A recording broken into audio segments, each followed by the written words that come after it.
everybody, welcome to today's Venus Project seminar. And today I have some news and updates for you, and also a short interview with Jacques where I ask him what qualifications are necessary to participate in the next research center or the first test city. He also goes into TVP systems and educational topics. But first, I have some news and updates. The Timeline 3D project was fully funded, and thank you to everybody who participated. It went very fast, only 5 days for the $200 project, and in fact we went up above the $200, which is even better. And it's going to pay for the Timeline 3D program and at least 1 year of web hosting, and that is basically giving everybody access to the program itself online, and they'll be able to scroll back and forth as they please. And it's becoming even a more in-depth project than I first imagined. So the first iteration of it's going to be TVP, past, present, and future, and that's going to be quite similar to the one you saw that I demonstrated on the Sunday seminar a few weeks back. And then I'm going to go much more in depth. I'm working on that right now actually, and that is Jacques' life, and even previous to his life, the influences on his life, which would be his parents, his grandparents, and stuff like that. So, and it will demonstrate the different things that happened to him in his life. And it's going to be very similar to, there's a book being done about his life. There's actually a documentary being worked on about his life right now. And look forward to that Kickstarter campaign pretty soon. Alright, so anyway, that's a very good thing. I would say about three to 4 weeks maximum on the Timeline 3D being available to the public. And we'll give that link out, and I'll try to get it hosted directly on the TVP main site. And I think it'll be a great learning tool. Next thing we have for you is the Veterans for the Venus Project promotional video that Jacques Fresco did about 2 days ago. My fellow American veterans, my name is Jacques Fresco.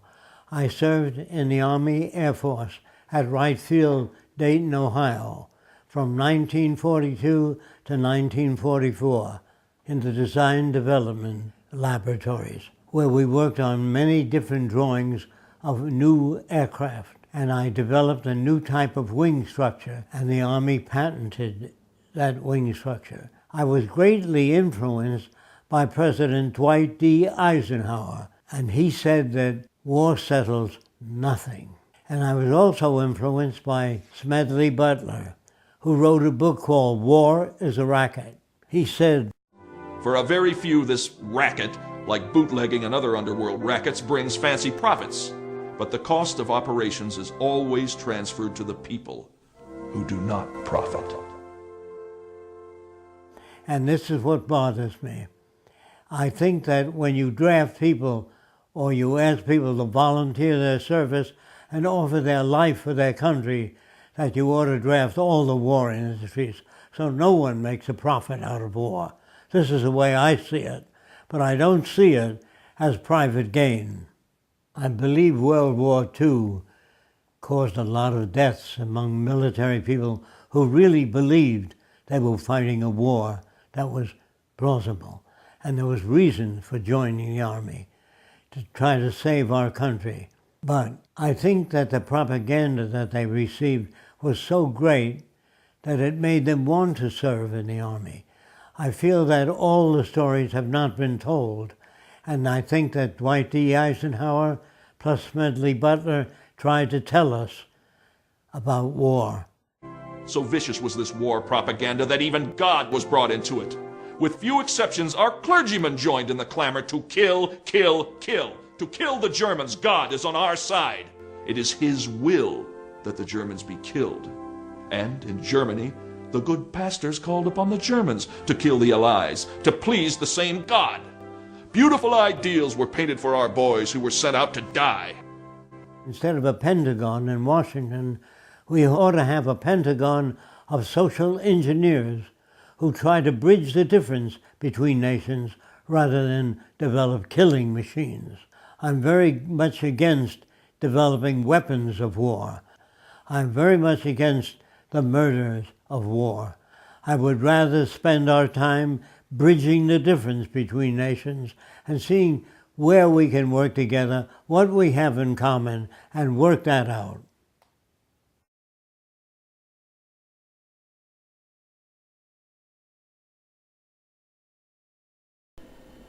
So if you want to get involved with Veterans for the Venus Project, find them on Facebook. Just do a search for Veterans for the Venus Project. Hello everybody, my name is Tyler Wade from Veterans for the Venus Project, and I'm here to tell you about this year's 2013 CNN Heroes Nomination event. If you could, go to facebook.com/Veterans for the Venus Project. You can nominate Jacques and Roxanne for this year's CNN Hero. Please take the time to do so and make sure that the Venus Project gets the recognition it deserves. Thank you.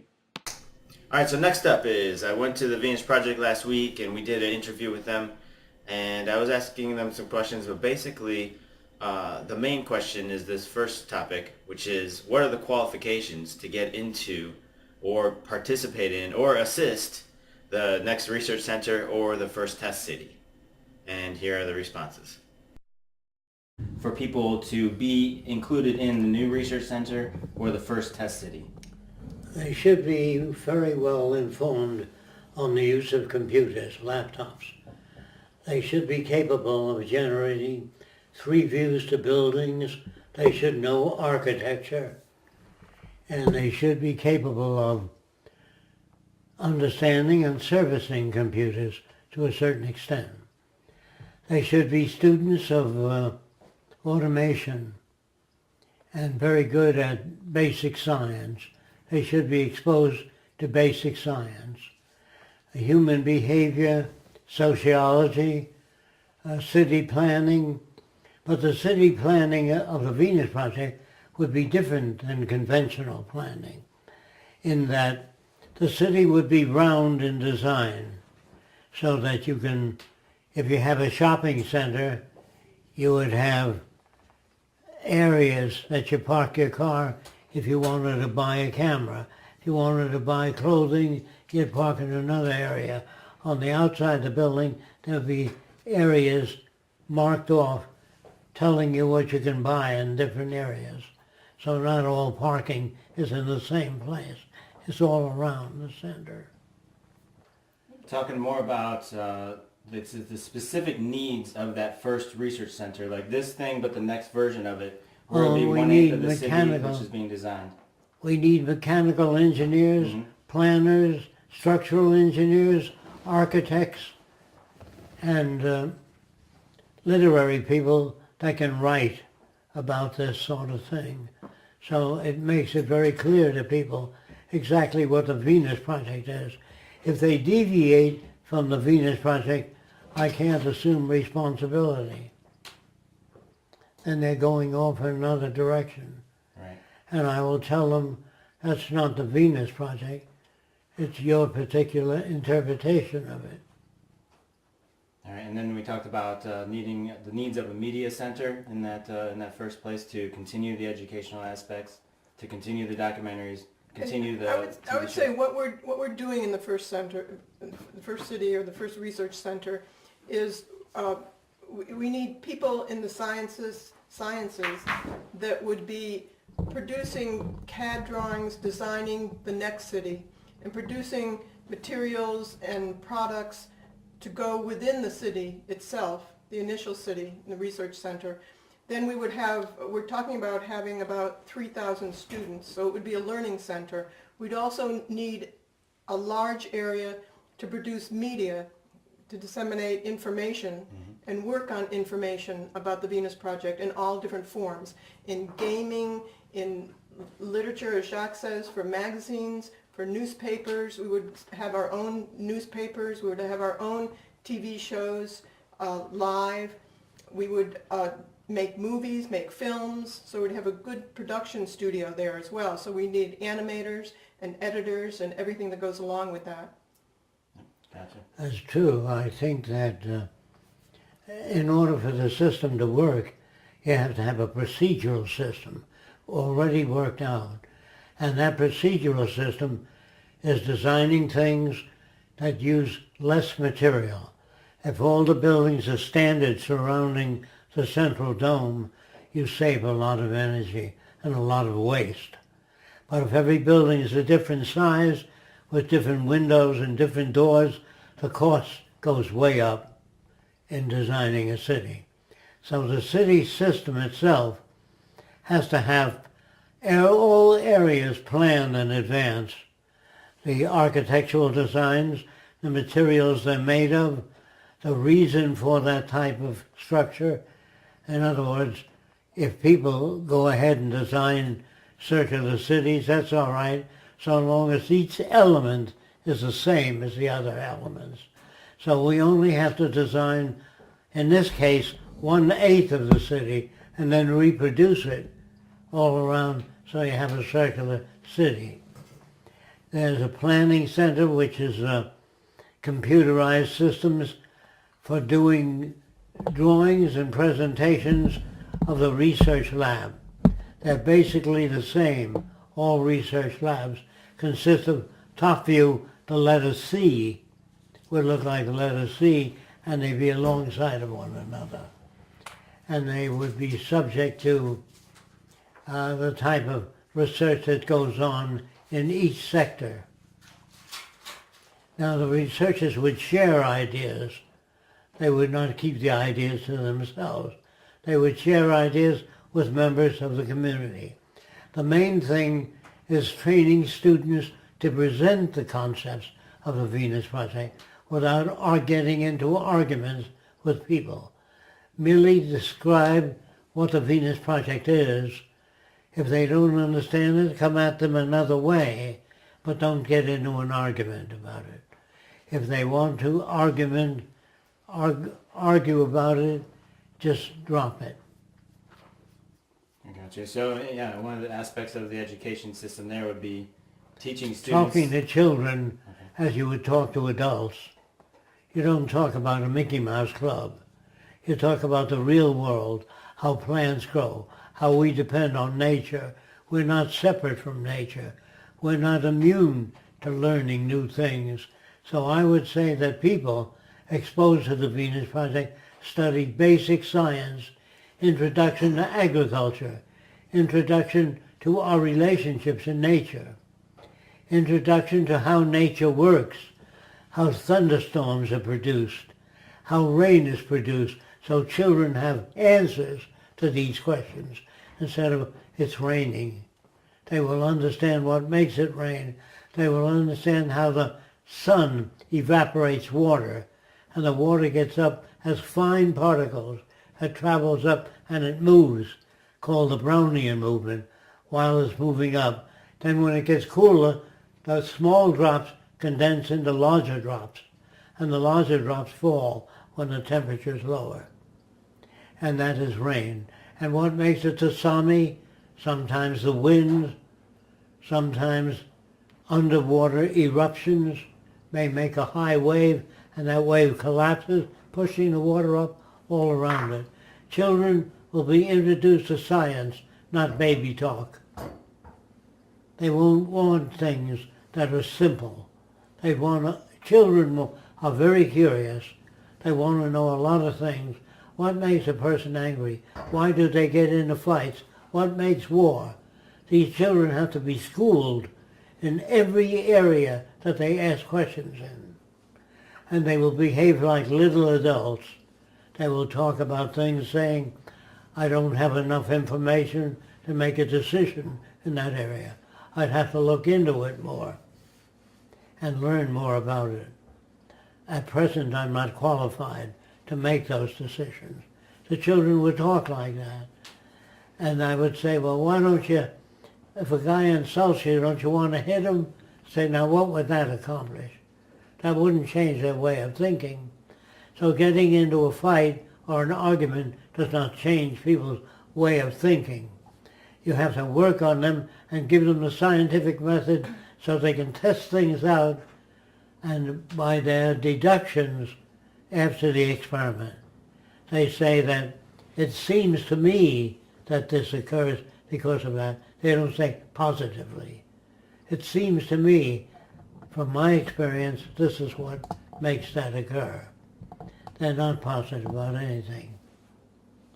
In other words, if you ask me with the experience I have, I may not know enough about that subject to give you valid conclusions. I can only give you my reaction to that up to now. Do you possibly foresee within even the experimental or 1/8 of the first city research being done in education techniques? Yes, Yes. very definite. You can only reach children by showing them interesting things, like the books that have a counterweight in them and they hang off the edge of the table. Instead of children leaning toward magic, they say, what makes that happen? What do you think makes that happen? They say, well, it seems that the weight of the book is asymmetric. Once they know that, instead of saying, boy, that sure is great, they don't know what's happening. Children are amused by a lot of things, but they don't understand the nature of the things.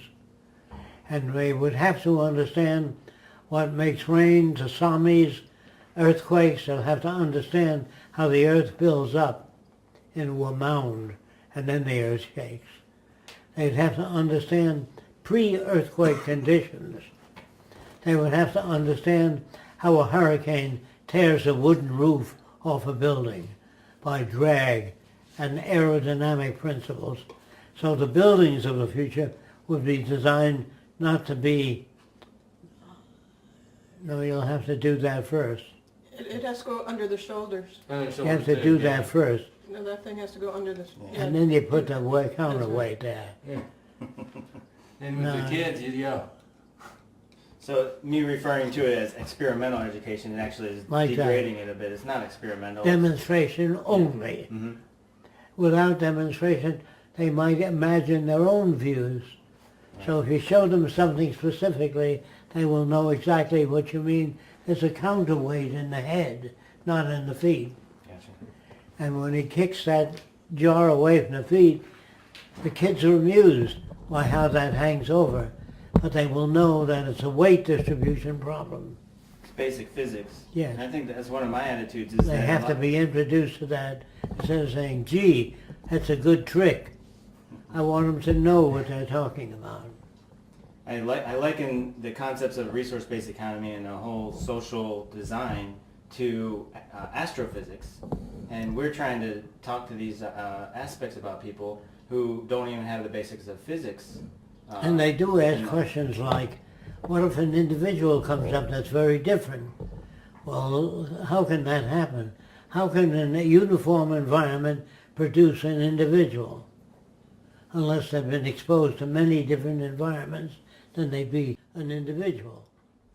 But if they're exposed to a scientific method, they'd say to another kid, what gives you that conclusion?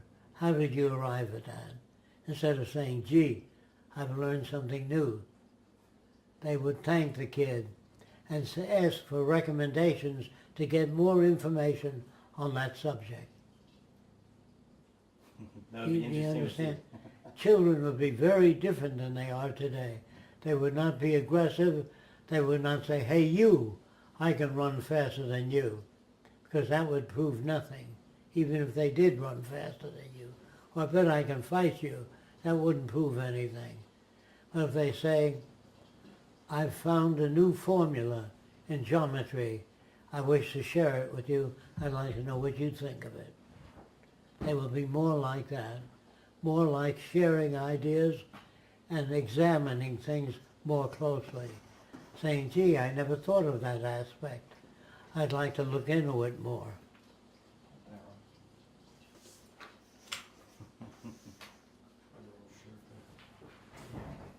I don't know if we're still on the same temperature. Yeah, you got it? yeah, it hasn't changed, so. In reaching people that are very different, you might want to show what makes the difference. If you're brought up in an environment where there's racism and prejudice, you learn and repeat whatever your environment gives you. You cannot escape your environment unless you've been exposed to other environments where you say not all people agree with that. And children would say, well, what's the matter with the Japanese?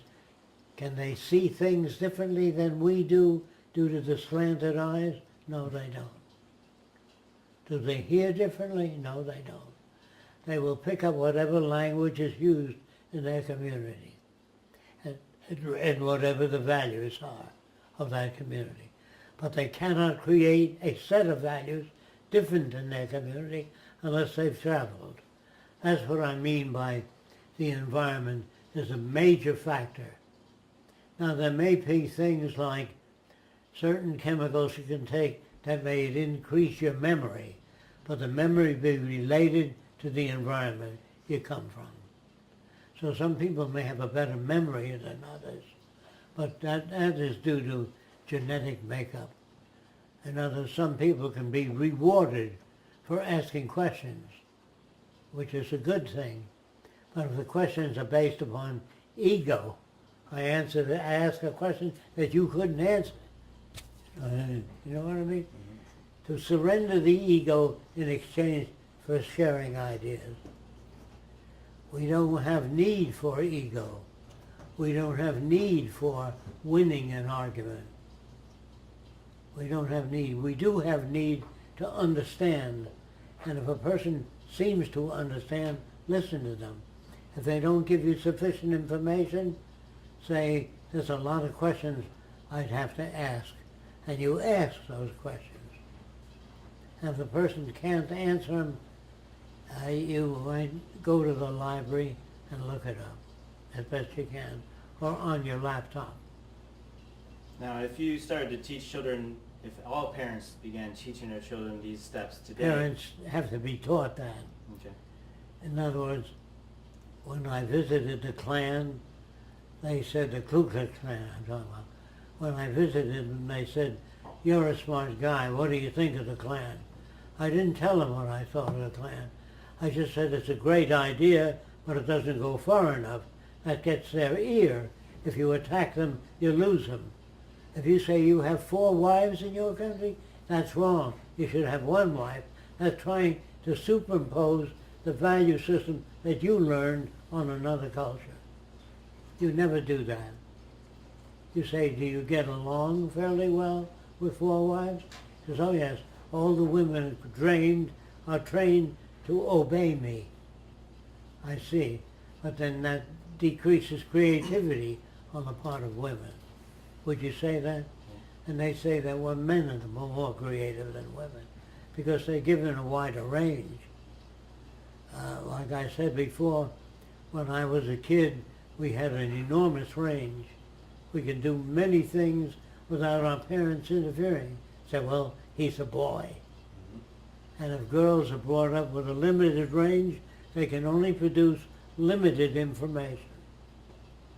And I think women can do the same things men can do, and some of them can be very creative, depending on how you raise them. If you raise them in the scientific method, and you do away with ego, if you're able to do that, so they learn to say, well, what makes 2 raindrops come together? You know, whatever it is. Another person will say, I don't know that, and they don't feel dumb. They feel that they don't have that information. There's nobody calls another person dumb or you're stupid. They know that the person doesn't have access to that kind of information. So a lot of the language would be not only not used, but it won't be changed. It'll be changed in accordance with what we know. Does that make sense to you? A child that says, hey you, I can run faster than you, is brought up in a distorted environment. They already have a problem. But if we raise the children away from their parents, then they're going to be fairly uniform in their information. They'll know what makes evaporation, how the sun raises small drops of water while they vibrate up and back, and they go up in the stratosphere, and they cool off, and they drop back. The kids will know that. Uniform in information, that's an important point, but not uniform in personality. No. Or, Well, they might be if asked the same subject. What makes a river flow? Rivers don't flow, gravity moves them. If they start higher, they move downhill due to gravity. Not the river is not flowing. Gravity is moving it. A ball doesn't roll down the hill. They say the ball is rolling down the hill like a ball has free will. The ball is responding to gravity. as demonstration of how our language is screwed up. Yes. The sun rises, the sun You does must not get rise. into semantics in school. You have to teach children to carefully choose their words based upon their understanding of clarification. And they have to use a newer language which will be evolved in the Venus Project. That'll come from computer science. Computers don't have emotions, so they won't put that out. Computer will gonna say, gee, that's a damn interesting phenomena. They will describe the phenomena to you and how it works, or tell you that they don't have enough information yet.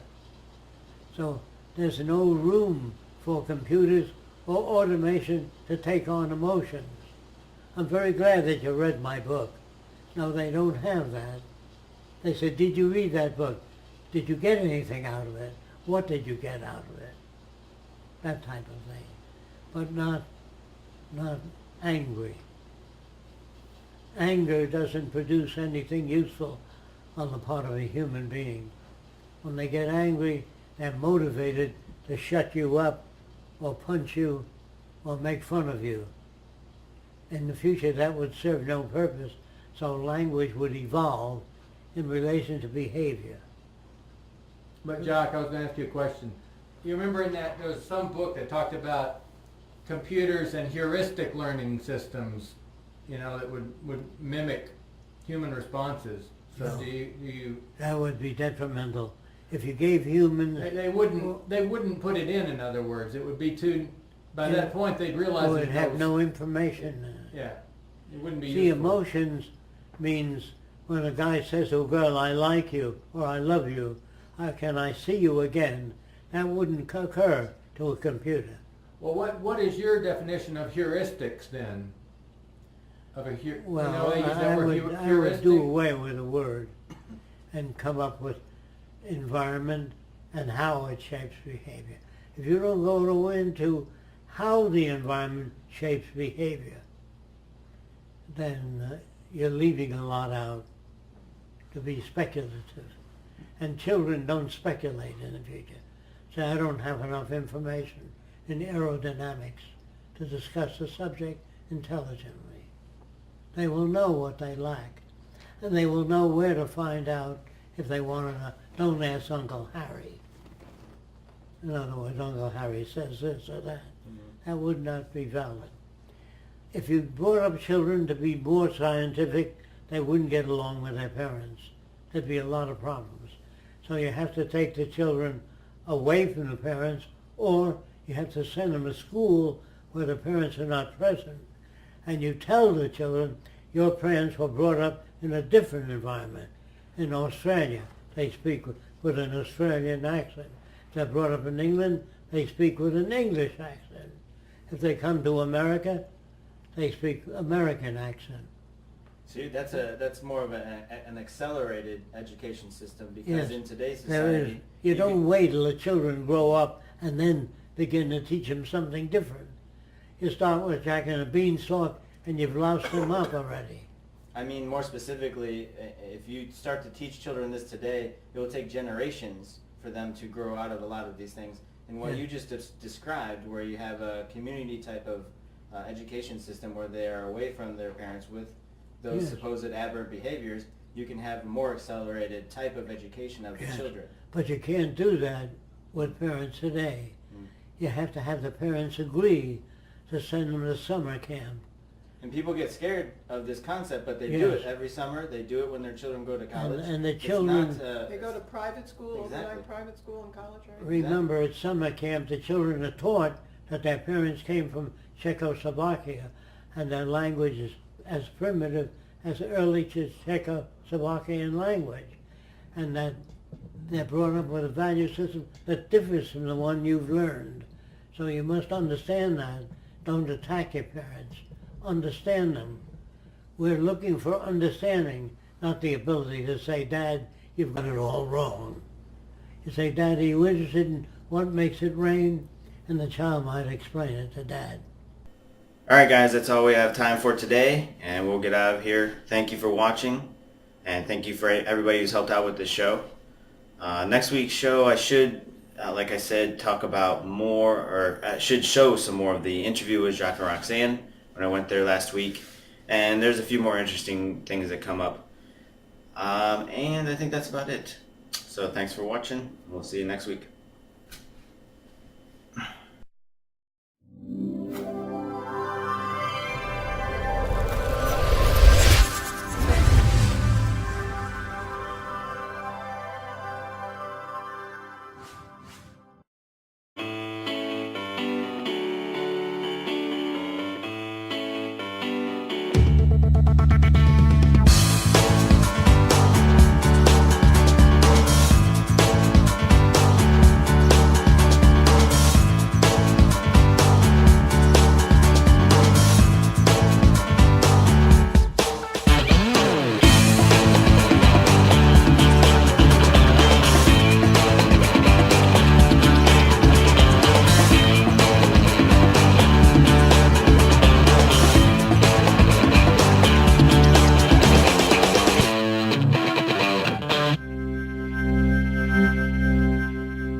Hey everybody, welcome to today's Venus Project seminar. And today I have some news and updates for you, and also a short interview with Jacques where I ask him what qualifications are necessary to participate in the next research center or the first test city. He also is on his life, which would be his parents, his grandparents, and stuff like that. So, and it will demonstrate the different things that happened to him in his life. And it's going to be very similar to, there's a book being done about his life. There's actually a documentary being worked on about his life right now, and look forward to that Kickstarter campaign pretty soon. Alright, so anyway, that's a very good thing. I would say about 3 to 4 weeks maximum on the Timeline 3D being available to the public, and we'll give that link out, and I'll try to get it hosted directly on the TVP main site, and I think it'll be a great learning tool. Next thing we have for you is the Veterans for the Venus Project promotional video that Jacques Fresco did about 2 days ago. My fellow American veterans, my name is Jacques Fresco.